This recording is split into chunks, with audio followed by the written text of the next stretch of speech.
At 73, Margaret proudly considered living alone a mark of her independence. But one terrifying night changed everything.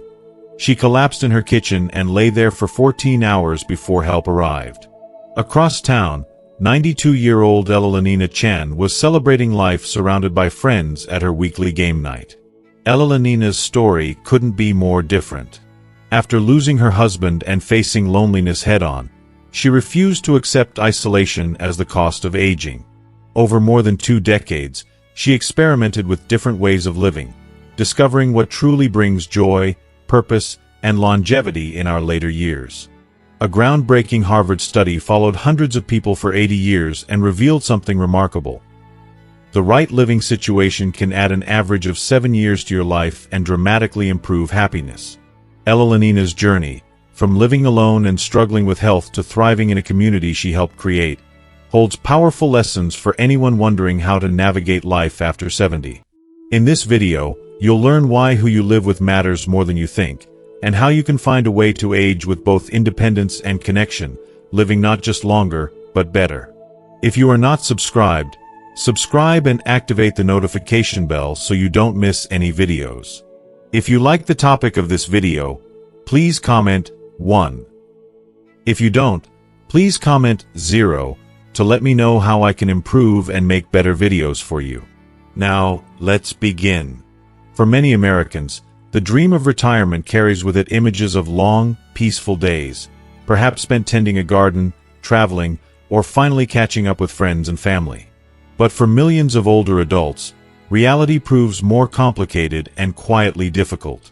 As the years pass, the faces at the holiday table sometimes grow fewer. Friends move away or pass on. Children grow busy with lives of their own, scattered across states or even coasts. At first, this new chapter of independence feels like freedom. But all too often, it quietly transforms into something much more dangerous. A silent epidemic that steals joy, health, and even years from our lives. The loneliness epidemic in seniors. After her husband died, Elenina Chen, the vibrant 92-year-old at the center of our story, found herself in a house that felt too big and far too quiet. Everyone thought I was fine. I told them I was fine, she remembers. But my body was telling a different story. What Elenina went through is something many seniors in America experience, often without ever speaking about it out loud. According to the U.S. Surgeon General, Dr. Vivek Murthy, loneliness among older adults has become so severe that it should be treated as a public health emergency, right alongside chronic illnesses and smoking. 1 out of every 4 Americans over 65 now lives alone, and the number is rising every year. Yet the heartbreak of loneliness isn't just about missing someone to talk to. For people like Elenina, and perhaps for you or someone you love, the absence of close, regular companionship brings about a slow but steady decline. Days go by without meaningful conversation. The television becomes background noise just to fill the silence. Sometimes, the only human interaction might be a quick word with the cashier at the grocery store. Over time, this isolation weaves itself so subtly into daily life that it can feel like nothing's wrong, until suddenly, everything is. The physical and mental health risks of isolation. Science has caught up to what many have always sensed in their hearts. Loneliness is not simply an emotion. It's a powerful force that damages our bodies as surely as any disease. The landmark Harvard study of adult development, which has tracked more than 700 people over 80 years, found that lacking social connection is as dangerous for your health as smoking 15 cigarettes a day. Even more troubling, the effects are both physical and mental. Seniors living alone face a 50% higher risk of developing dementia, according to the latest research. They also have a 30% increased risk of heart disease, and their immune systems age faster, making it harder to fight off even the common cold. Elenina's own story paints a vivid picture of these truths. Within just 2 years of living alone after her husband's passing, she developed high blood pressure and insomnia. She began making more trips to the doctor. Simple things, like finding the motivation to cook or leave the house, became overwhelming. I was living, But I wasn't alive, she recalls now. The emptiness didn't look dramatic from the outside. No one would have known. But inside, stress hormones were quietly building up in her body, raising inflammation, wearing down her heart, and even clouding her mind. She began to withdraw, finding reasons not to join friends for lunch, skipping social events, and going days without a genuine, heartfelt conversation. It turns out, the body's reaction to loneliness isn't just emotional pain, it's a primal response, hardwired by evolution. When we feel cut off from others, our bodies react just as if we were facing a physical threat. Stress hormones like cortisol flood the bloodstream, raising blood pressure and suppressing the immune system. Scientists at the University of Chicago discovered that perceived social isolation triggers the same internal alarms as standing in front of a wild animal. Our bodies brace for danger, even if that danger is simply the absence of a caring voice or the comfort of another person in the room. Why independence can become isolation. It's no wonder so many American seniors find themselves stuck in this invisible trap. Our culture, after all, values independence, perhaps more than any other. Aging in place is often seen as the gold standard, the proof that we are still strong and self-sufficient. Children and friends mean well when they encourage older adults to stay in their homes for as long as possible. But there's a hidden cost to this kind of independence, one that Ella Lenina learned the hard way. I thought being alone was proof that I could take care of myself, she says. I didn't want to burden anyone, and I didn't want to admit I was struggling. But as weeks and months passed, she began to realize that independence, if it means isolation, isn't true freedom at all. Instead, it can quietly erode the very things we hope to preserve: our health, our happiness, and our sense of belonging.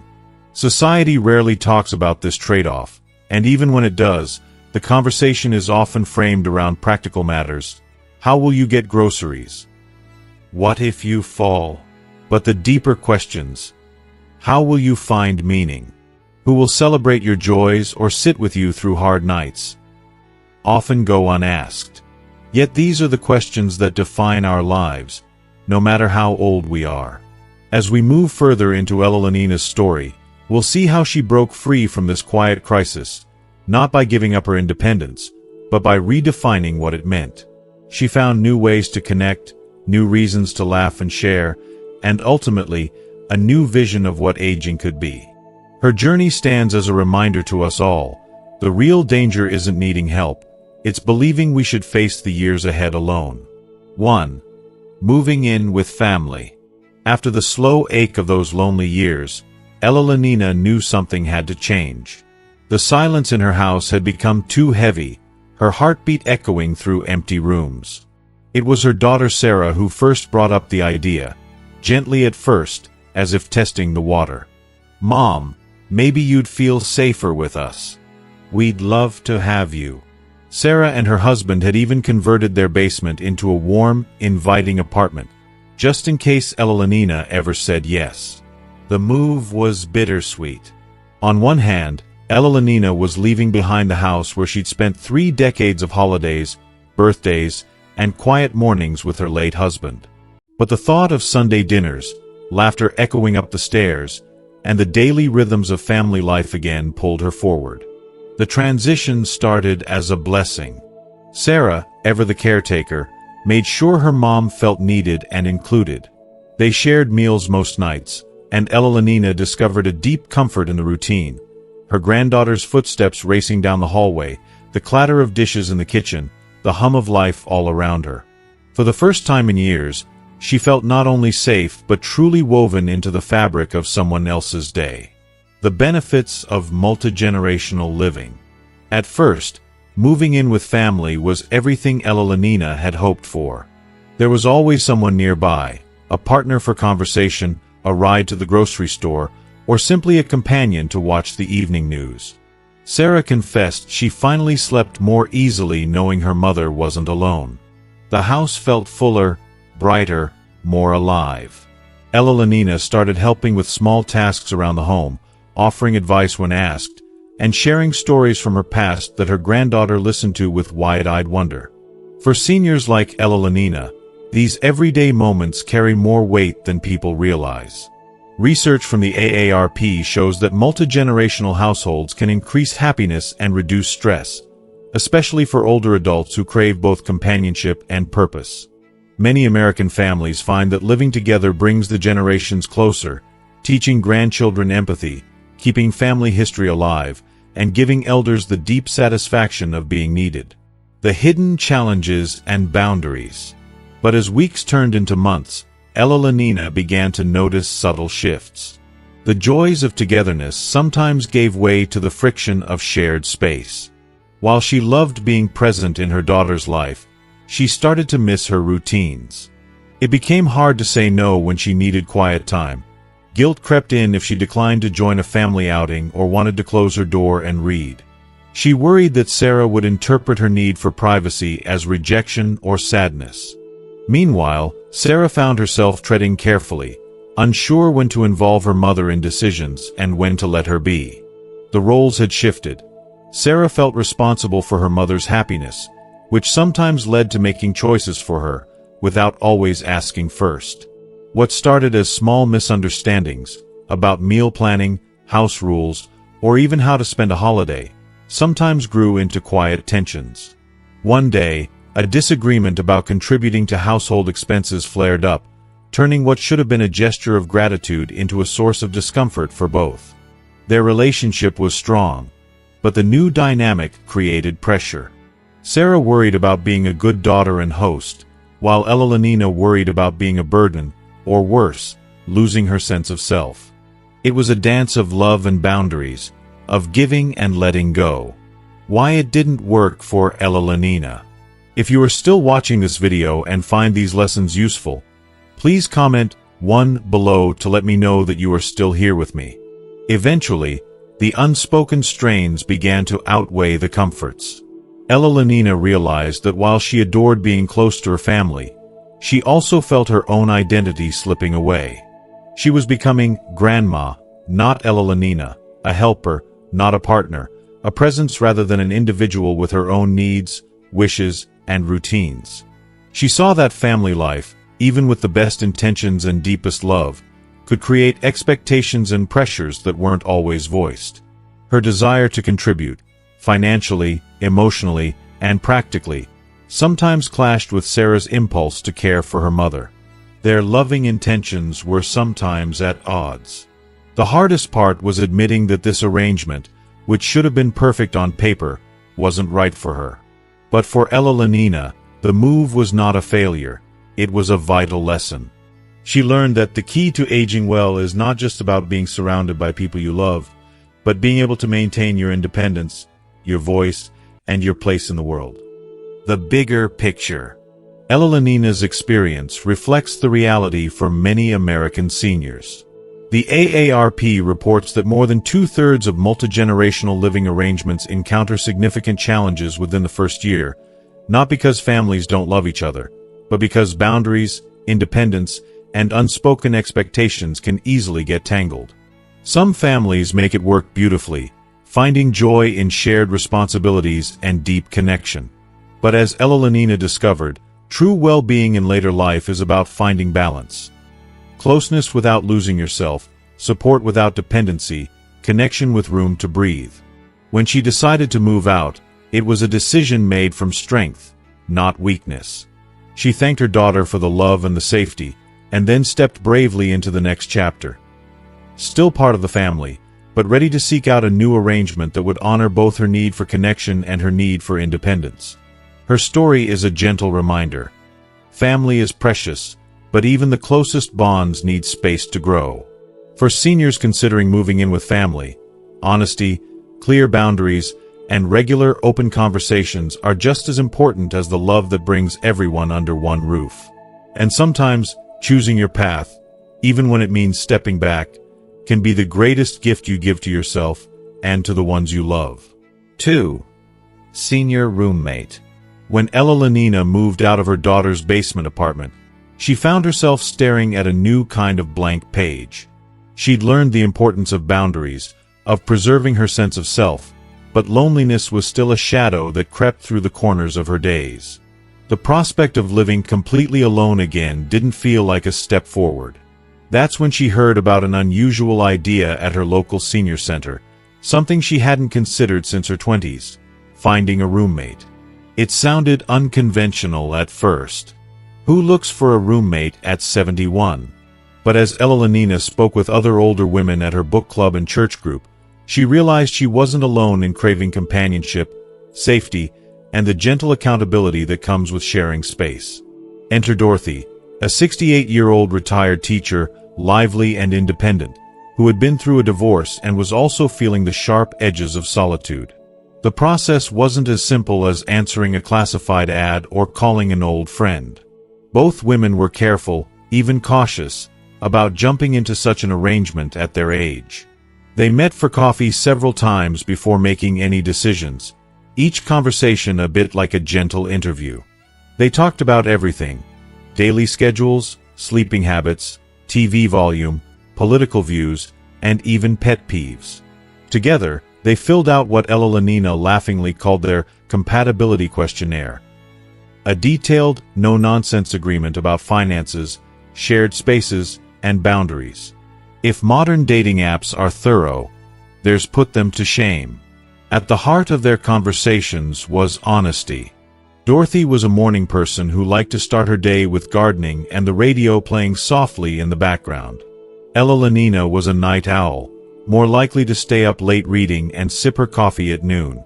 They decided that rather than seeing these as problems, they could be opportunities for peaceful coexistence, each respecting the other's routines, each maintaining private space, but both open to the possibility of shared moments and spontaneous friendship. When they finally agreed to move in together, the arrangement came with surprising relief. Suddenly, bills were cut in half: utilities, rent, groceries, and the little things that used to feel overwhelming, like changing a light bulb or cooking a proper meal, became easy. Loneliness took on dinner duties, happy to experiment with new recipes, while Dorothy handled breakfast and lunch. Each had her bedroom, decorated to her taste, but the living room became a warm, communal space filled with books, laughter, and the comforting background noise of another person's gentle presence. The benefits stretched far beyond finances. There was always someone nearby, someone to check on you if you slept late, someone to call out to if you felt dizzy in the shower, someone to split a pot of tea or share a silly story from the news. The anxiety that had haunted Loneliness when she lived alone faded away. No more worrying about what would happen in an emergency, or whether days might pass without seeing a familiar face. She didn't feel like she was giving up her autonomy, the way she sometimes did living with family. Instead, she had found a balance: independence within connection. With Dorothy, life was richer. They encouraged each other to try new things: volunteer at the library, join a painting class, take day trips to local museums or scenic parks. Sometimes they spent afternoons together, chatting and laughing. Other times, they each retreated to their corners, content in their separate peace. There was no pressure to perform or participate, only the steady assurance that someone cared. Of course, it wasn't all perfect harmony. There were moments of tension, a disagreement about how tidy the kitchen should be, or when it was okay to invite friends over. But the compatibility agreement they'd worked on so carefully gave them a foundation for honest, respectful communication. When issues arose, they talked it out over tea, sometimes agreeing to disagree, sometimes finding a new compromise. The willingness to address small problems before they grew into bigger ones made all the difference. Their senior roommate arrangement lasted 2 years, and those years became some of the happiest in Loneliness's recent memory. She discovered that chosen family, people you build deep bonds with, not just those you are related to, could be just as meaningful and life-giving as traditional kinship. Dorothy, for her part, became more than a roommate. She was a travel companion, a confidant, and a friend to share adventures and life's quieter moments with. When Dorothy eventually moved to be closer to her grandchildren, the goodbye was bittersweet. But the lessons from those 2 years stayed with Loneliness: the value of clear agreements, mutual respect, and the courage to try something new, even later in life. Studies back up her experience. Research from the National Shared Housing Resource Center shows that when seniors take time to screen and set expectations, roommate situations are successful nearly 80% of the time. For Elenina, having a roommate wasn't about filling a room. It was about filling a life with laughter, security, and the gentle comfort of everyday connection. She learned that you're never too old to build new friendships, never too old to share your life with someone, and never too old to redefine what home means. That chapter, unexpected and brave, opened her heart to possibilities she'd never imagined, proving that, even in our golden years, companionship is a gift we can still give ourselves. 3. Intentional senior communities / co-housing. After Dorothy moved out, Elenina found herself once again at a crossroads. She had learned the joy of companionship and the peace of boundaries, but now she yearned for a sense of belonging that went beyond just one person. The empty house felt larger than ever, and the prospect of starting over, yet again, was daunting. But Elenina was nothing if not resilient, and still curious. While chatting with a friend at her neighborhood coffee shop, she first heard about something called co-housing, a community designed for older adults who wanted to live independently, yet still be a part of something bigger. The idea was unlike anything she'd known. Instead of a traditional senior home or an apartment complex, co-housing and intentional senior communities offered private homes clustered around shared spaces, gardens, kitchens, activity rooms, designed to foster connection and mutual support. She found herself drawn to Sunrise Commons, a 24-unit community not far from her old neighborhood, where everyone was over 55 and shared a common vision for active, engaged aging. At first, Elenina hesitated. The word community brought to mind images of rigid routines and forced interactions. Wasn't she trying to avoid exactly that? But the more she learned, the more intrigued she became. Sunrise Commons wasn't about giving up independence. Each resident had their own fully equipped home, decorated however they liked, with a small patio or garden. The heart of the community was the common house, where neighbors gathered for shared meals, potlucks, movie nights, or to discuss everything from neighborhood projects to the best way to grow tomatoes. During her week-long trial residency, Elenina found herself slipping easily into the flow of life at Sunrise Commons. Mornings were quiet and gentle. She could enjoy her coffee in solitude or join a neighbor for a stroll around the gardens. There was no obligation, only an invitation. Some residents chose to cook in their kitchens most nights, while others preferred to join the communal dinners where stories and laughter flowed as easily as the coffee. The beauty was in the choice. Community was there when you wanted it, but privacy was always yours to keep. She was struck by the thoughtful organization of the place.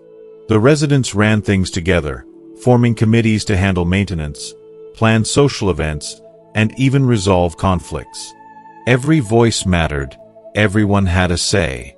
There was an unspoken understanding that they were all in this together, not just as neighbors, but as a support system for the long haul. If someone fell ill, help was at hand, groceries delivered, meals prepared, and rides to the doctor arranged. But there was no sense of pity or dependency. The help flowed both ways, born of respect and friendship. For Elenina, it was like rediscovering the best parts of a small town, the comfort of familiar faces, the hum of shared activity, and the reassurance that someone cared whether you showed up to dinner or missed your morning walk. She found herself looking forward to group outings, day trips to art museums, game nights, and book clubs, each offering a new opportunity to learn, laugh, and grow. More than anything, she cherished the late afternoon hours spent in the communal garden, hands in the soil alongside neighbors, sharing tips and swapping stories. But community living wasn't without its challenges. Decisions required consensus, which meant lots of meetings and sometimes heated debates. Not everyone saw eye to eye on noise, pets, or visitor policies. Some days, Elenina missed the simplicity of answering only to herself. And there were times when the structure of communal life felt a bit much, a schedule packed with events, committees, and chores.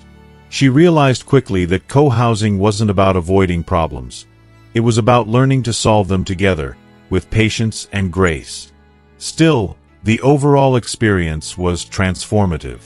Research supported what Loneliness felt. Studies show that seniors living in intentional communities report higher life satisfaction, better physical health, and lower healthcare costs than those living alone or in traditional senior housing. The routine social contact stimulated her mind and body, and the sense of purpose from contributing to her community reignited her spirit. After 4 months, however, Loneliness realized that while she loved the friendships and safety net of co-housing, she longed for a little more flexibility and a little less structure. She missed the freedom to come and go as she pleased, without always coordinating with a group. She valued her new friends deeply, but found herself wishing for a middle ground, something between the solitude of living alone and the constant engagement of community life. In the end, Loneliness left Sunrise Commons with gratitude, not regret. She had learned what she needed about herself, that she thrived on connection, but on her terms. The friendships she made lasted far beyond her time there, and the lessons she carried forward would shape her next chapter. If you are still watching this video and find these lessons useful, please comment 2 below to let me know that you are still here with me. Intentional senior communities and co-housing had shown her the possibilities of aging not just in place, but in purpose, with dignity, laughter, and shared adventure. For many, places like Sunrise Commons are the answer to the silent epidemic of loneliness, offering both security and belonging. For Loneliness, it was a vital part of her journey, a place where she found not just neighbors, but a chosen family, reminding her that home is as much about people as it is about walls. 4. Chosen family clustering. After leaving the structured rhythms of co-housing, Loneliness returned to her old neighborhood with a heart full of new friendships and a mind brimming with ideas. She had learned that she craved connection, but on her terms. She missed the ease of friendship, the steady presence of others, but she also cherished the quiet moments, the right to solitude, and the freedom to set her schedule. As she sat on her porch one evening, watching the sunset bleed into the horizon, she asked herself a simple but powerful question. What if I could create my support network, not dictated by family ties or communal rules, but by choice? That question was the seed that blossomed into what Loneliness came to call her chosen family. Instead of waiting for a community to be built for her, she decided to build one herself, piece by piece, person by person, all based on friendship, shared values, and mutual support. It began with Martha, an old friend from her church choir, who was also living alone in a nearby duplex. The two women struck a deal. They would each keep their own separate homes, but make a point to see each other every day, whether for morning coffee, a shared meal, or a stroll around the block. This arrangement gave them both the safety of knowing someone was always close by, but without sacrificing the independence they both treasured. The arrangement worked so well that it naturally expanded. Soon, Loneliness invited Susan, a retired nurse she'd met at the community garden, to join their informal network. Susan, in turn, brought along Paul, a widower who had always been quick with a joke and slow to judge. Before long, there were 6 of them, a motley crew of single seniors, each with their quirks and preferences, but united by a desire to look out for one another. They called themselves the Village, a nod to the African proverb that it takes a village to care for one another, no matter your age. They formalized nothing, but created rituals all their own, weekly potluck dinners, where laughter echoed through their kitchens, daily check-ins by phone or group text, and an unspoken pact to be there for each other, in good times and bad. When one member needed groceries, another would offer a ride. When someone had a medical appointment, another would tag along for company and support. Unlike the co-housing community, there were no committees, no rules, and no scheduled events unless someone wanted to organize one. Everything was optional, everything was organic. They vacationed together when the spirit moved them, sometimes just a day trip to the coast, other times renting a cabin in the mountains. Holidays that might have felt lonely suddenly became occasions to celebrate, surrounded by friends who felt like family. Birthdays, anniversaries, and even the ordinary Tuesday nights were transformed into opportunities for connection. The brilliance of chosen family clustering was its flexibility. Each member could engage as much or as little as they wished. There was no obligation, just the comfort of knowing that support was always nearby if needed. For Elenina, this arrangement hit the sweet spot. Close relationships without the pressure of shared living spaces, intimacy without dependence, companionship without losing her sense of self. The effects on her life were profound. She felt safer, knowing someone would check in if she didn't answer her phone by noon. Her days were brighter. More laughter, more stories, more spontaneous adventures. Even her health improved. Research backs up her experience. Seniors with strong social networks have better immune systems, lower rates of depression, and even reduced risks of dementia. The emotional benefits were just as real. With the village, she felt a renewed sense of purpose, organizing a soup night, teaching Susan how to use a smartphone, or simply offering a listening ear on a rough day. Perhaps the most beautiful part of chosen family clustering was the sense of belonging. The group became each other's emergency contacts, adventure buddies, and emotional anchors. When Paul fell and needed help, everyone pitched in, bringing meals, handling errands, and making sure he never felt alone. When Susan lost her beloved cat, the group rallied with comfort and chocolate chip cookies. Through every crisis and celebration, the village grew stronger. Word of their little network began to spread. Other seniors in the neighborhood, some of whom had quietly struggled with loneliness or the pressure to move in with family, started their villages, inspired by Elenina's example. It wasn't long before their town had a whole patchwork of these informal, supportive circles. For Elenina, the chosen family model was the answer she'd been searching for all along. She realized that aging well isn't about where you live, but who you surround yourself with and how you show up for each other. Her independence remained intact, but she was never truly alone. Every day brought the promise of a friendly face, a helping hand, or a shared adventure.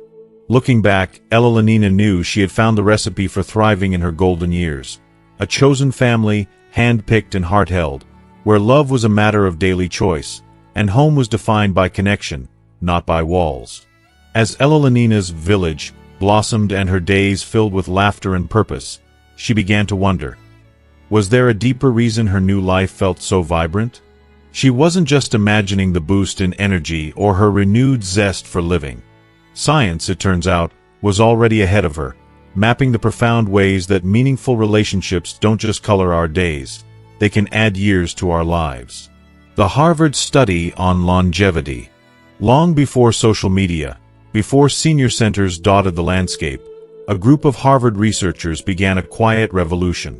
In 1938, they started the Harvard Study of Adult Development, tracking over 700 people across more than 8 decades, from young adulthood to old age. Their aim was simple but ambitious: discover what truly makes people happy and healthy over a lifetime. The answers surprised nearly everyone. More than money, intelligence, or even genetics, it was warm social relationships that predicted longer life and greater happiness. People with strong, positive bonds, friends, spouses, even neighbors, were healthier, suffered less chronic illness, recovered faster from setbacks, and were less likely to face depression or memory loss in their later years. Dr. Robert Waldinger, the study's current director, put it plainly: loneliness kills. It's as powerful as smoking or alcoholism. For seniors, the message is clear. Investing in relationships isn't just good for the soul, it's vital medicine for the body and mind. The Blue Zones and Chosen Family. But Harvard's research was only the beginning. Across the globe, researchers set out to find communities where people lived not just long, but well, places like Okinawa, Japan, Sardinia, Italy, and Loma Linda, California. These became known as the Blue Zones, hotspots of longevity. One common thread bound them all: tight-knit social circles and a deep commitment to chosen family. In Okinawa, the elderly form lifelong groups called moai, friends who support one another emotionally and even financially. In Sardinia, Elders gather in the town square every evening to share stories and laughter. These relationships are no accident. They are woven deliberately into the fabric of daily life, ensuring that no one ages alone. In each blue zone, elders with strong social ties are less likely to suffer from heart disease, dementia, or depression, and their sense of purpose keeps them active well into their 90s and beyond. When Loneliness learned about these cultures, she saw her own village reflected in them. The idea that we can choose our family, that connection can be built at any age, became not just a comfort but a life-affirming truth. Neuroscience of social isolation versus connection. Beneath the surface, something even more fascinating is at work. Neuroscientists at UCLA and elsewhere have discovered that our brains are quite literally wired for connection. When we are socially isolated, the same regions of the brain that respond to physical pain light up in distress. Loneliness, it seems, is as real to the body as a broken bone or a fever. Stress hormones rise, the immune system falters, and inflammation increases, all of which set the stage for chronic disease. On the flip side, meaningful connection releases a cascade of positive chemicals: oxytocin, dopamine, and serotonin. These natural mood boosters help lower blood pressure, sharpen thinking, and ease anxiety. For seniors, this means that building and maintaining relationships isn't just nice. It's a powerful prescription for better health, sharper minds, and a longer life. Impact on cognitive health and dementia risk. Perhaps nowhere is the power of social connection more evident than in the aging brain. Multiple studies have shown that seniors who engage in regular, meaningful social interaction retain better memory, process information faster, and are at significantly lower risk for dementia, even if they carry genetic risk factors. It's not just the quantity of social contact that matters, but the quality. A few close, supportive friendships can protect the brain more effectively than a large network of shallow acquaintances. Loneliness herself noticed the change. The more she connected with her chosen family, the clearer her mind felt, the easier it became to recall names, details, and even beloved old recipes. Conversation and shared laughter acted like exercise for her memory, keeping her engaged and mentally agile. The health benefits of social capital. Researchers often talk about social capital, the invisible but powerful network of support and trust built up through relationships. Seniors with high social capital don't just live longer, they live better. They recover faster from illness, report less pain, sleep more soundly, and maintain their independence longer. A study from the University of Michigan found that seniors with strong social networks add, on average, 2.5 years to their lives. The benefits compound year after year, creating a virtuous circle. The more you invest in relationships, the more you reap in health and happiness. For Loneliness and her friends, the science was now personal. Every group dinner, every ride to a doctor's appointment, every shared joke was building something powerful, an invisible shield against the ravages of age. Her story wasn't just a testament to resilience, but living proof of what the best science now says: we age best when we age together, with open hearts and outstretched hands. As she sat surrounded by her chosen family, Loneliness felt a quiet certainty. The path to a long, meaningful life isn't found in solitude, but in the warmth of relationships, chosen, cherished, and nurtured day after day. As the years passed and her journey through different living situations unfolded, Loneliness found herself fielding more and more questions from friends and neighbors. People wanted to know how she had figured it out, how she went from lonely widow to the heart of a thriving, chosen family. Some asked about the best places to retire, while others wondered whether they should move in with their children or try finding a roommate. But what Loneliness learned was that there was no one-size-fits-all answer. The secret, she realized, was in asking the right questions of yourself, questions that reveal what you truly need and want for this precious chapter of life. The 5-question self-assessment. Sitting at her kitchen table one Sunday afternoon, Loneliness took out a notepad and wrote down the questions that had guided her through each transition. These, she believed, could help anyone decide their own best path. She called it her 5-question self-assessment, a roadmap for aging intentionally, with both independence and connection. Independence level. The first question was about independence. How independent are you truly? She'd ask her friends, encouraging them to look honestly at their physical health, finances, and emotional resilience. Some seniors can handle almost everything themselves. Others need a bit more support, whether it's help with the groceries, managing medications, or even just getting out for walks. There's no shame in needing help. What matters is knowing where you stand. For those who are highly independent, the range of options is wide open. For others, it might make sense to look for arrangements with built-in support, such as senior communities or living closer to family. Social energy style. Next, she asked about social energy. Are you energized by being around people, or do you need time alone to recharge? Ella Lenina had met seniors who thrived in bustling, active communities and others who felt overwhelmed by constant activity. She was somewhere in the middle, loving a good dinner party but needing her quiet mornings. Understanding your social battery is essential. High-energy extroverts may find joy in co-housing or active adult communities, while those with moderate or low social energy might prefer smaller circles, a single roommate, or even just living near, but not with loved ones. Non-negotiables. If you are still watching this video and find these lessons useful, please comment 3 below to let me know that you are still here with me. Then came the non-negotiables. What are the things you simply can't live without? Ella Lenina had a short list: a private space to call her own, the ability to make her own decisions, enough financial independence to not feel like a burden, regular meaningful social interaction, and the assurance that someone would check in if she needed help. She encouraged her friends to make their lists and to be honest about what they couldn't give up. These are the anchors that will keep you steady, no matter how life changes. Risk tolerance. The fourth question was about risk tolerance. How comfortable are you with new situations and change? Some people find it thrilling to try new things, move to new places, and meet new people. Others find such changes stressful or even frightening.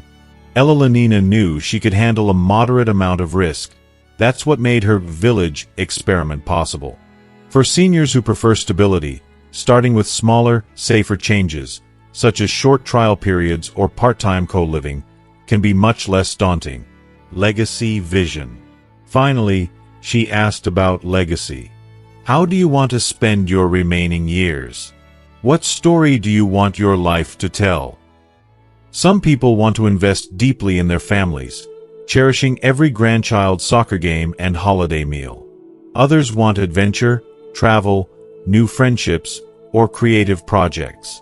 Some dream of giving back, volunteering, or becoming a mentor. For Ella Lenina, legacy meant being an example of joyful aging, living with intention and grace, and helping others find their paths. Try small experiments first. With these 5 questions answered, Ella Lenina always encouraged people to start small. Don't rush into anything permanent, she'd say with a warm smile. Try it out first. This could mean spending a week or 2 with your family, a trial residency in a co-housing community, or simply starting a weekly dinner with neighbors to see how it feels to be more connected. Sometimes, the best answers come from experience, not theory. She also believed in making changes gradually. Just as she had tested each living arrangement before making it permanent, seniors can dip their toes into new waters, hosting a friend for a week, joining a new social club, or sharing responsibilities with a neighbor. These small experiments can help reveal what truly works and what feels right in your bones. Balancing independence and connection. Most importantly, Ella Lenina knew that the best living arrangement was the one that honored both independence and connection. You shouldn't have to sacrifice your dignity or your privacy for companionship, nor should you choose isolation just to prove your strength. The right solution will feel like a balance, a place where you are supported, respected, and free to be yourself. Her self-assessment wasn't just a list of questions. It was an invitation to dream, to plan, and to take charge of your own aging story.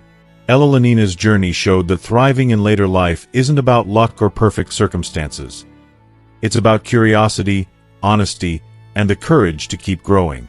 By looking inward first and then outward with intention, you can create a chapter of life that is rich, meaningful, and uniquely yours.